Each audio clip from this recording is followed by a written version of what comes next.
Здравейте, сладури! Тези от вас, които не се чувстват такива, моля да ме извинят. Днешната рецепта, която ви представям, е за мързелива баклава. По-лесна не можах да я измисля.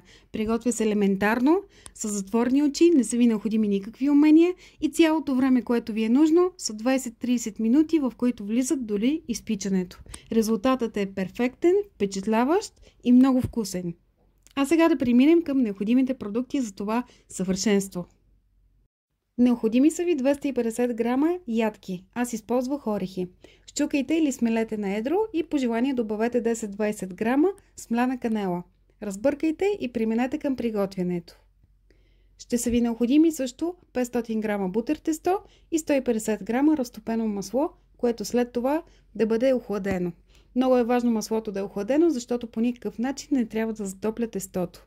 Колкото по-студено е бутер тестото, толкова по-добър резултат ще имате накрая. След като сте покрили добре листа с масло, прибавете половината от ядките.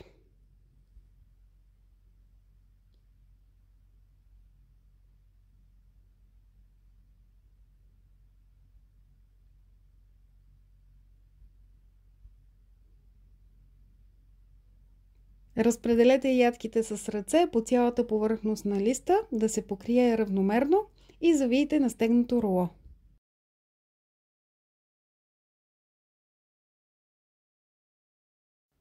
Препоръчвам ви да намажете ножа с малко мазнина и с него да разрежете всяко руло на 12 равни части. Тоест от 500 грама тесто ще получите 24 розички. Наредете в тава с подходящ размер. Препоръчвам ви да е около 30 см диаметър. Може да бъде и леко по-голяма, защото розичките се надуват. В моя случай едва се побраха в тавата.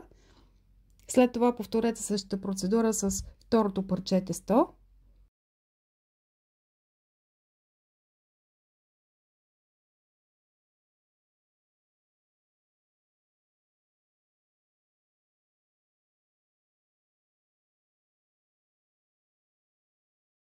Подредете розичките в тава с подходящ размер, около 30 см или малко повече, защото се надуват доста по време на печенето. След това изсипете върху тях, ако има изпадали орехи по време на оформянето, и покрийте с останалото количество масло. Сложете ги да се пекат в предварително загрята фурна на 200 градуса отгоре и отдолу за около 15-20 минути или до златисто. Това зависи от вашата фурна. През това време си пригответе сиропа от 400 грама захар, няколко капки лимон, 400 мл вода и по желание есенция. В моя случай ползвах ванилия, но вие може да ползвате настръгана лимонова или портокалова кора. След завиране сиропът е готов. Няма нужда да го варите дълго, само трябва да се разтвори захарта. Сега ви показвам два варианта на сиропиране. Това е първата баклава.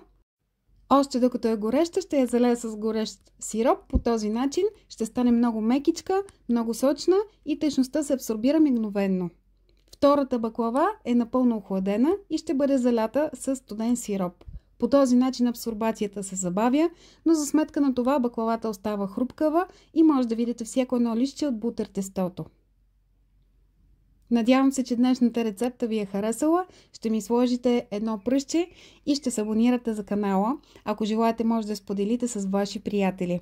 Ще се радвам на коментарите и особено ако сте я направили и кажете как се е получила при вас, както и на нови предложения за следващи рецепти, които желаете да видите. Приятна подготовка за наближаващите празници и до нови срещи! Искам само да ви се извиня за гласа ми, но съм малко болна и освен това вън има буря и сигурно я чувате, за което се извинявам. Чао, чао!